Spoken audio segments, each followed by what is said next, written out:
Si chiede come Veneto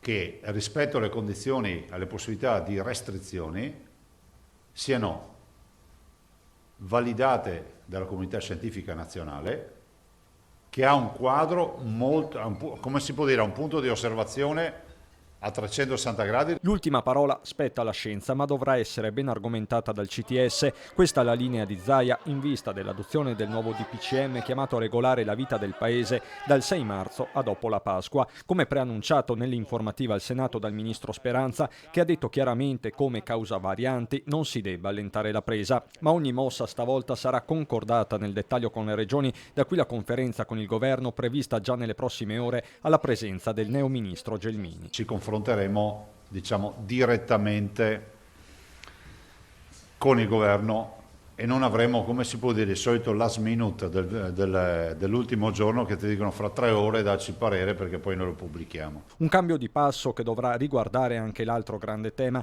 quello dei ristori, collegato anche qui a un provvedimento del governo fermo da troppe settimane. Conoscendo anche l'operatività dei ministri, conoscendo anche la serietà, mi permetto di dire, del ministro Franco, che conosco, Daniele Franco, io immagino che ci sarà quantomeno un approccio nuovo e io spero che l'approccio sia riferito al fatturato, al delta del fatturato. Chiaro come il tema delle riaperture sia legato a quello dei vaccini ancora a rilento, da qui un nuovo appello alle istituzioni comunitarie. Ci sono dei vaccini che sono stati utilizzati in giro per il mondo in maniera importante, parlo del cinese e dello Sputnik, io dico, allora continuano a dirci che non hanno presentato le pratiche, però se ne manca vaccini, qualcuno si prende anche la briga di prendere queste pratiche, vediamo se vanno bene questi vaccini.